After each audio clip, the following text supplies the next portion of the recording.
नमस्ते दोस्तों, मैं शिवानी श्री आप सबका स्वागत करती हूँ अपने चैनल अचीव टारगेट्स में। और हम लोग कवर कर रहे हैं प्राचीन भारत का इतिहास के कुछ क्वेश्चंस। हमने पहले भी कुछ क्वेश्चंस किए हैं और ये सारे क्वेश्चंस क्वेश्चन बुक्स में से है।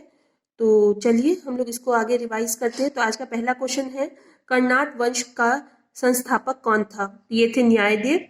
कर्नाट वंश के संस्थापक न्यायदेव थे और मिथिला का कर्नाट वंश का शासनकाल मिथिला का स्वर्ण युग कहलाता है। नेक्स्ट क्वेश्चन हम लोग का है, कर्नाट वंश का अंतिम शासक कौन था? तो ये हरि सिंह देव थे और इन्होंने पंजी की व्यवस्था शुरू की थी। उसके बाद का हम लोग का क्वेश्चन है कि किस काल में अछूत की अवधारणा स्पष्ट रूप से उद्घृत हुई थी? तो धर्मशास्त्र के समय में अछूत की अवधारणा स्पष्ट रूप से उद्घृत हुई थी। कनिष्क के शासनकाल में बौद्ध सभा किस नगर में आयोजित की गई थी? तो कश्मीर। बौद्ध धर्म की चौथी और अंतिम संगीति सभा कुषाण शासक कनिष्क के राज्यकाल में कश्मीर के कुंडल वन में हुई थी।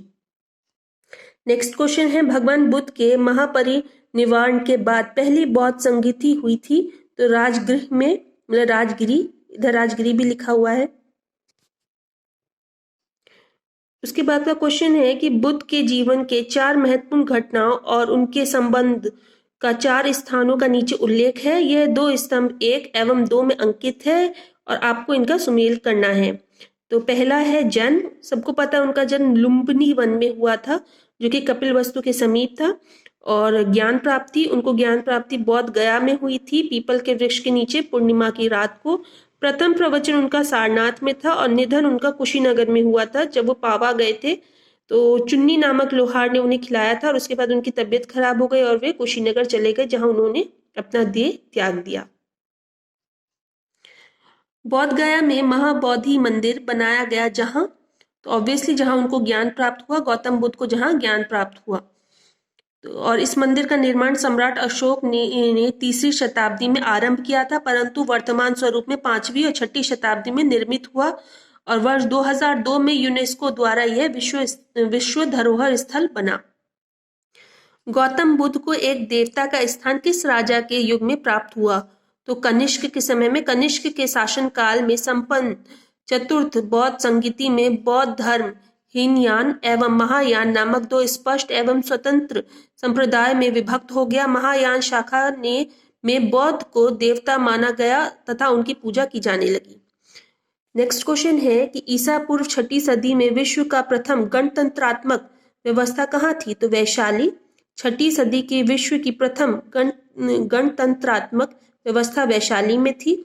वज्जी तथा मल नामक 2 राज्यों में गणतंत्रात्मक शासन व्यवस्था प्रचलित थी। वज्जी 8 राज्यों का एक संघ था, जिसमें वैशाली के लिच्छवी सर्वाधिक शक्तिशाली थे।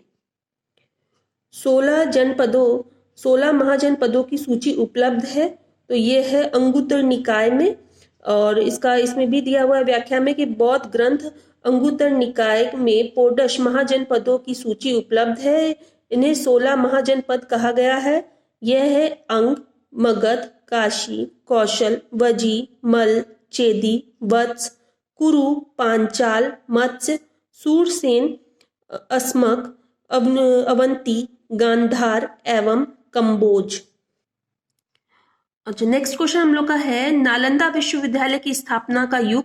तो गुप्त का समय में इनका नालंदा विश्वविद्यालय की स्थापना हुई थी। नालंदा एक विख्यात बौद्धिपीठ एवं विश्वविद्यालय था। यह दक्षिण बिहार में राजगीर के निकट स्थित था। 5वीं शताब्दी के मध्य गुप्तों के समय में नालंदा विश्वविद्यालय अस्तित्व में आया। नेक्स्ट क्वेश्चन है, नालंदा विश्वविद्यालय किस लिए विश्व प्रसिद्ध था? तो बौद्ध धर्म दर्शन के लिए और यह विश्व प्रसिद्ध था, और उसके अध्ययन के लिए चीन के यात्री वेनसांग यहाँ आए थे और 15 साल रहे थे और बौद्ध धर्म की शिक्षा दीक्षा ली थी। और नालंदा विश्वविद्यालय को ध्वस्त किया था बख्तियार खिलजी ने। नेक्स्ट क्वेश्चन है, प्रथम मगध साम्राज्य का उत्कर्ष किस शताब्दी में हुआ था? तो 6वीं शताब्दी में।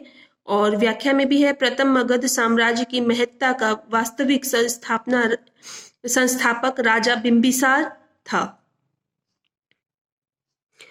मगध की राजधानी कौन सी थी? तो इसके अंदर आंसर नहीं दिया है क्योंकि मगध की राजधानी पाटलिपुत्र भी थी और ग्रीब्रज राजगृह भी थी। तो इसके लेकिन पहली जो थी वो ग्रीब्रज थी, और लेकिन पहली थी। तो अगर क्वेश्चन में पूछ रहा है कि कौन सी राजधानी है तो आप सी ग्रीब्रज करेंगे क्योंकि वो पहली थी। और अन्यथा अगर इसमें ये भी ऑप्शन दे देता है कि एक से अधिक, एक या एक से अधिक वाला, तो आप एक से अधिक वाले को भी टिक करेंगे, वो सही है क्योंकि पाटलिपुत्र भी राजधानी थी। उदयन ने पाटलिपुत्र को राजधानी बनाया था। नेक्स्ट क्वेश्चन है, नंद वंश के पश्चात मगध पर किस राजवंश का शासन किया? तो ये है मौर्य, चंद्रगुप्त मौर्य। नंद वंश की स्थापना शिशुनाग वंश का अंत करके हुई थी, और चंद्रगुप्त मौर्य एवं चाणक्य ने धनानंद की हत्या कर नंद वंश के अंत कर दिया था। तो आज के लिए इतना ही, और फिर हम लोग आगे के कुछ क्वेश्चंस को कवर करेंगे। और मेरी शुभकामनाएं है आप सबके साथ कि आप सब जल्दी से जल्दी अपने टारगेट्स को अचीव करें। आप सबको ऑल द बेस्ट।